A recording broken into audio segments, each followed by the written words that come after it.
Good evening, Rotorua. Tonight on City News. The independent financial review on the RDC has been released. Te Arawa gathers this weekend for the Kapahaka regional competition, and Indicator is set to try for a fourth Rotorua Cup at tomorrow's racing at Rotorua Park.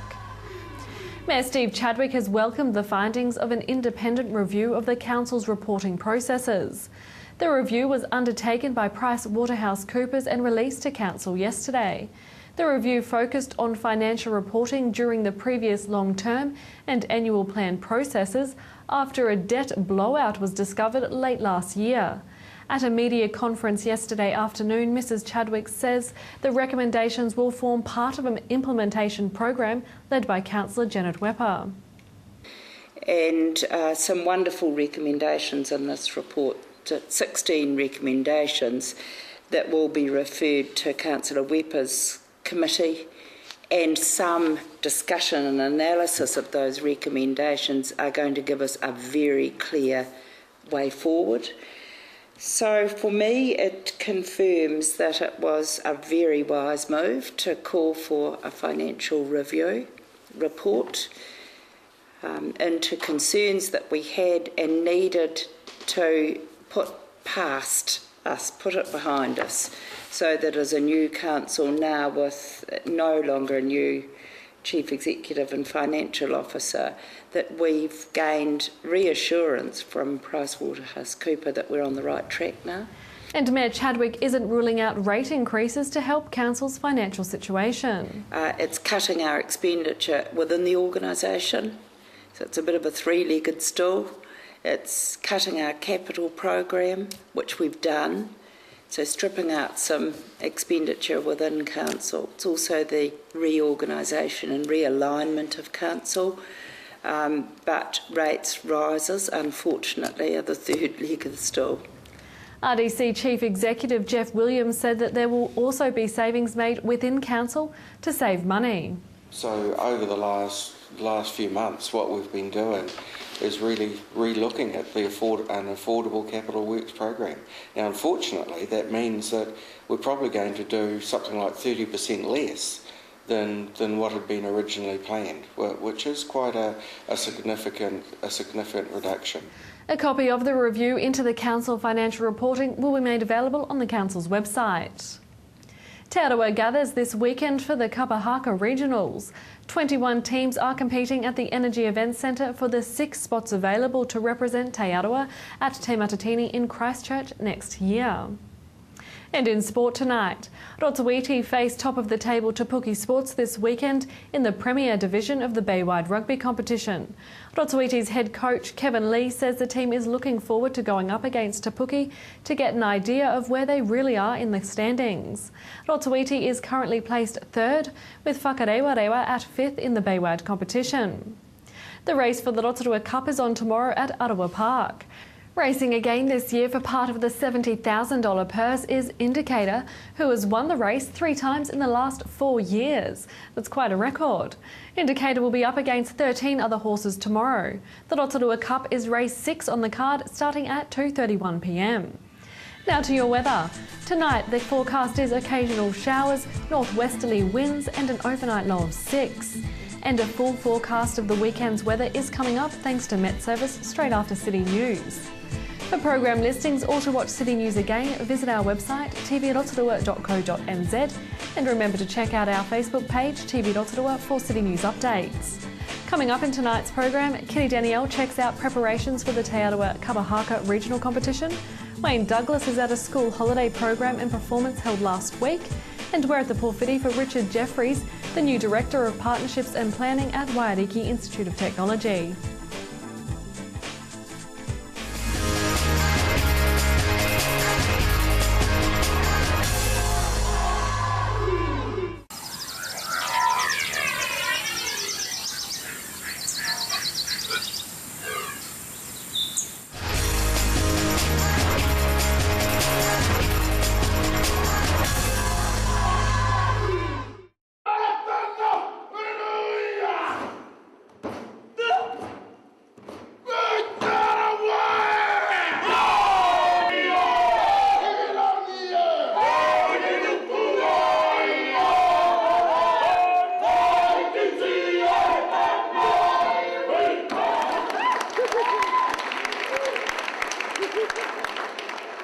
down here at the Rotorua Energy Event Centre, and it is a huge weekend, and today being Friday, leading up to the 50th marathon, the 50th Rotorua Marathon. It's a huge weekend, probably one of the biggest events on the calendar, and the organisers of the event and the peripheral things that are happening here at the Energy Event Centre have gone all out to make it a really palatable event for not just athletes and their support crew and so on, but the whole of the family, mum and the kids, everybody basically. And with me is one of the driving forces behind it and one of the organisers, Sandra Kaifong. This is huge. This is going to be such an exciting weekend, and you've been involved in organising what we have here today as an exhibitor's paradise, if you like, leading up to the marathon tomorrow. But what's happening here today and tomorrow, actually? Well, one, we've set up a whole lot of exhibitors' sites, so we've got things for people to buy and are not just for runners, because we have to remember that with every runner there are two supporters, so there are things for the family and for the kids. And we've also got lots of things to eat that are a bit different from your normal... That's another language altogether, the food thing, isn't it? Chips and coffee. So you can have things from a paella to a hot potato to a freshly squeezed juice. You can even go and make your own smoothie by riding the bike and mashing up a few bananas. Wow. So they've thought of everything, and obviously one of the things that they did last year was to have an expo like that, but it was more on the athletic side and so on. But it really is a family event. It's not just for, as we said before, it's not just for the athletes and so on. What's been involved in getting people together? Because you've talked about the food side, and I know you've worked very closely with Bridget Nelson from the night markets and so on. She's brought the day markets in here, and as we're going to see, as we're talking, see some shots of what's happening here as well. So it's a mixed event, isn't it? It is. It's a mixture of bringing the night market to the expo, adding on to the event, because we know that the 50th Rotorua Marathon was going to be a fantastic event in itself, but it was just how could we add value and make the event just a little bit more exciting, and also to give something else for the spectators and also for the local community to do. So we want all the Rotorua people to come down, support the marathon, but also come and enjoy the expo. Absolutely, and there is literally something for everybody. In terms of organising it and the types of people that you brought in as exhibitors or whatever, how do you get in touch with them every year and support the whole thing to get it going every year, even though it's the 50th? Well, this year we obviously had lots of people that were interested who were involved in running and walking, but also we just wanted to find some things that were related to Rotorua, because this is a perfect opportunity to promote Rotorua. We've got 85% of our our runners who are from out of town. Yes. And so what better way to promote Rotorua when you're going to run around our lovely lake? You can sell them some of our products and tell them to come back next time if they have a fantastic time here this weekend. And just walking around too, I've noticed that you've encompassed a lot of things that are non-related but related to people as such. There's even almost an art gallery here. There's artwork, there's posters, there's photos and so on. So lots of variety. Just wanted to make it a bit more fun, and also we wanted to give everyone a little taste of something. And so the art we thought was fantastic because they're local artists and a lot of the art is about Rotorua, and it was just a fantastic way of being able to set that up in the art gallery, so we've called that Art on the Run. It's very good. And also lots of sort of retail type situations where businesses have come on board to be part of it all. This is the 50th and it's a memory time, isn't it, to create memories? It is. We've got obviously the marathon book, and we've got the marathon boards which show survivors and all the people that have run in the races. But because it's the 50th and we wanted to make it special, with everyone's getting a medal, so that's something that they'll remember the race by. But if you're not a marathon runner or you're not a marathon finisher, then we just want to say, well, you had a fantastic time at the 50th marathon. It wasn't just about the running, it was all about the other fun events. And the idea of bringing the whole family down in terms of being involved with the whole thing, it's being part of an atmosphere that is not going to be repeated so heavily, because this is the 50th. That's right, not in our lifetime way. I like the way she said that. But yeah, congratulations to you and the team. Let's talk about that just briefly. It's not just yourself, obviously, you've got broad shoulders, but it is a team thing to get this whole thing set up. Definitely is. So I have to thank Murray from Event Promotions, who's been involved in running the race, my business partner Bridget Nelson involved with the food vendors, and a big thanks to Carl Jackson from Athletics New Zealand, who have put this all together as well. And one of the things I was quite pleased about is there's plenty of coffee flowing too, isn't there? Oh, definitely plenty of coffee for you, Wayne. Us latte freaks, as it were. Again, congratulations on a great event. We're hoping, of course, after today, and we should emphasise for the people at home that this whole expo and everything we've talked about today here on the Friday but leading up to the event is all still happening here tomorrow. And it's open to the public and it's free entry. Absolutely. Love to see you down here. Thanks for your time. Thank you.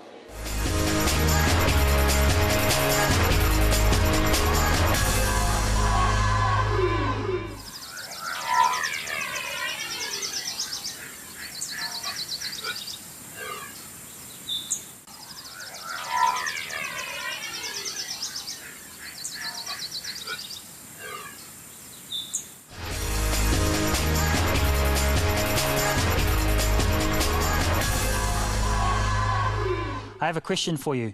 How many bowls of pumpkin soup can you get from this massive pumpkin? Well, the answer is none, because it's totally inedible. And to tell me why is Mark Dibley. Thanks for joining us today, Mark. Now, why is this pumpkin not edible? Well, I think mainly because they're just too watery. When you're growing them, you just water all the time, and basically they're 90% water. So I don't think they've got much taste to them. It's only good for cattle feed, really. Yes, cattle and sheep like them. Sheep in particular, they just gnaw away at them for a long, long time, until they're gone. Now, the reason we came out to see you, Mark, is that you won the annual Brownies pumpkin growing competition, and you guys won. Yes, we did. Yeah. It's quite a sought-after trophy to win these days. Brownie's had it going for, this is 19 years, so he's into his 20th year next year. And there's several people have had their name on the trophy 2 or 3 times, and it's just a neat day. And I've only been involved in it for probably 10 or 12 years. And when I first started, I thought I'll show these guys how to grow a pumpkin, but I bombed out for the first couple of years. So and it's just you learn a little bit every year. Now, this is a bit of a family dynasty for you, because you entered the pumpkin, your wife Sophie, your daughter Tina, who's over there watching, and also your dad Eddie all entered this competition as well. Yes, they did. I think there's an extra Dibley actually enters it every year. And we've got I've got nieces and nephews coming down from Whitianga now, and they enter a couple of pumpkins into the dress-up part of the competition each year, and they really love it too. It's quite a good thing for kids. The kids seem to have a good day, being Easter weekend, and it's always has a bit of an Easter egg theory to it, and the kids seem to really love it. They have a ball. Now, last week, Mark, we caught up with a young guy, Arthur Joel, and his pumpkin was 46 kgs, and he won a child's category in a pumpkin growing competition, and he said he hugged his pumpkin every morning, and that's why it got so big. So do you do anything like that? No, I don't, but I do tend to look at it most days, usually because it's close to the house, but it is very important to water it every day, so we make sure it gets water every day, particularly during the summer, or every second day at least. So, yeah, we do look at it quite often, but no, I don't hug it every day. But I know in the States, it's big time. They put shelters over it, and sometimes electric blankets on them at nights, and blankets and what have you, and it's a big thing over in America. Now, apart from the kudos of winning Brownie's pumpkin growing competition, was there a prize involved? Yes, the top 8, I think, got prizes, and there were several for the kids as well. But the prize money's nothing. I think the trophy is the big thing. Everybody wants to have the trophy and have their name on it, and that's a big thing of the day. But it's just a fun day, and it's not too serious. And there's a lot of joking and chucking off, and banter around the whole district about who's grown the biggest one. But it's just a fun day, really. Now, every year there's donations from the proceeds made to a local charity. Did you do that again this year? Yes. For a long, long time, the winner got to choose what charity it went to. But I think the last 4 or 5 years, Brownie's just decided that it would go to hospice.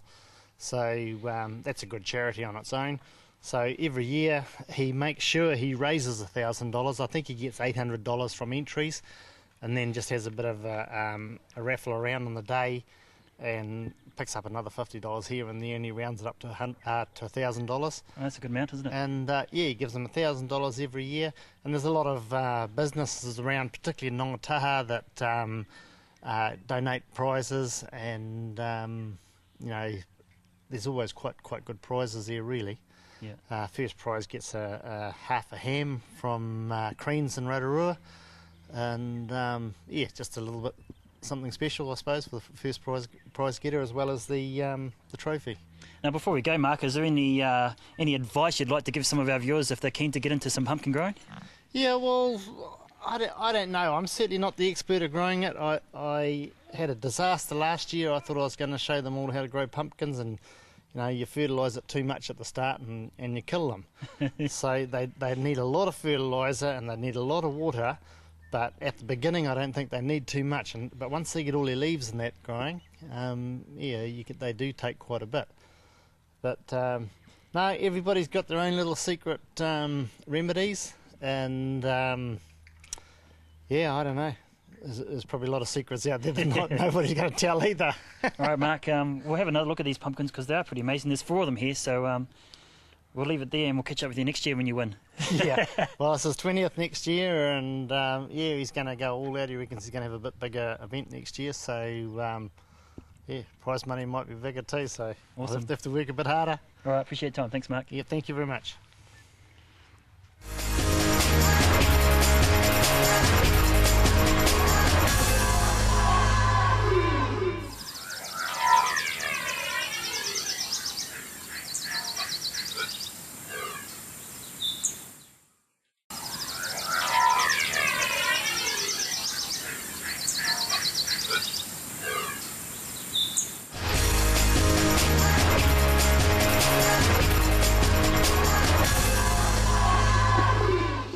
Well, if you've stayed in one of the very many motels that we have around this country, you may be familiar with the Bible sitting in one of the top drawers.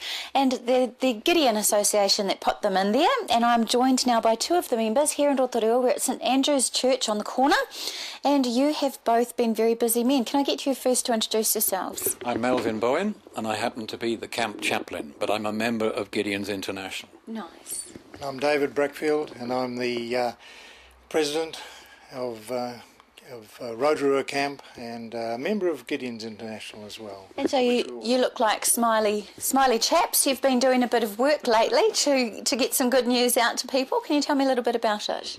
Well, we're excited to be here standing with you amongst this huge, 6,500 more than, Bibles and New Testaments. And we have witnessed and helped with the sticking or the opening of the boxes and the placing of the labels inside, which identifies them and has a call number for anyone who wants further information in the hotel or motel. So every Bible has been opened, and there's been a lot of work done, not just by David and I, but by volunteers from different church groups to put the stickers in. Well, how many volunteers did you have, and what was that process like? A full house? Well, first of all, we had volunteers of a young group from the Fenton Park Bible Church, and then we had them stickering, helping loading them off the truck. So we had 5 tons of Bibles arrived. There's actually 7,500 in here. 7,500. Yeah, so we got another 1,000, which I'm not sure where they came from. I hope you haven't misplaced them. And so we had to get them off the truck and in. They formed a human chain because there was about 8 or 9 of them, and we pulled them into this room. And since then, Mel has organised the Calvary Chapel to come in and, first of all, he had a group of We've had older people, retired people from the over 50s group belonging to both Roosevelt Road Bible Church and Fenton Park Bible Church. Right. And they had fun because it's always fun when you get together and talk and work. And then the Bible Institute. Then we had the Bible Institute, Calvary Chapel Bible Institute come in. And they were a fun lot of them Americans, and they really did. They sung while they were doing it, and afterwards we got him. Well, they were helping us, but we got invited to tea afterwards, and they took us down to Starbucks and shouted us all a bonus. Yeah. Bonus. Yeah. There's some fellowship and some friendship as well, by the sounds of it. So, tell us about this whole movement of having the Bibles available in the motel and hotels around New Zealand. Well, most of the many hotels and motels in Rotorua do accept them. There are a few who say, no, we don't want any Bibles, anything religious. But the majority, probably 95%, have them. And so we then take them in there, present them, and so 95% or some such large figure have already got them, and they've got the New King James Version, and they're going to be replaced by this one, which is the English Standard Version, and we will take the other ones out. Do you find that they're very popular? Do many go missing? You know, that Yes. get packed into suitcases? They do. Just the other day, I was talking to one of the motels we went, and they said they wanted another 8, and they only have 14 rooms, and I said, well, that's a large number. He said, yes. He said, we had a group of Koreans came through, and he said, they, you know, a lot of them are into the Bible, and they asked whether we could take them. We weren't sure, they said, but we thought we'd give them to them anyway. And when they rang us and told us, we said, "Praise the Lord." We said, "Thank you for the that, because we'll give you replacements." Thank you both very much for your time and for the hard work that you're doing. And do you have something that you'd like to share just at the end? I can see you're bouncing at the bit to get one final thing out. Right there, thank you for allowing me. 26 different languages are listed in the front, both of the full Bibles and in the New Testament that goes to the schools, which some students find attractive because they're studying languages. There is 26, if you like, major languages, ranging from Arabic, as I have it open here, German, English, of course, even Hebrew, Greek. And so someone who is into languages can read John 3:16 in their own language and know that God so loved the world that he gave his only begotten Son, that whosoever believeth in him should not perish but have everlasting life. Now, Graham, I can't read that in Japanese, but I can read it in English. Very So nice. it's God's word, and it's the central verse. Thank you. And that was Kiri Danielle with Melvin Bowen and Dave Brackfield from Gideon's Rotorua. And if you'd like to see our show again, visit our website tvrotorua.co.nz. And to call the station and talk to one of our team, feel free to ring 07 3488 984. We hope you have a safe and enjoyable weekend, and happy birthday Rotorua Marathon, 50 years young. See you again next week. Pamarie.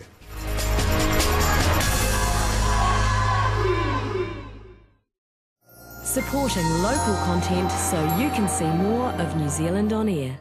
City News was brought to you by East Brewster Lawyers Rotorua, celebrating 100 years of legal excellence and innovation.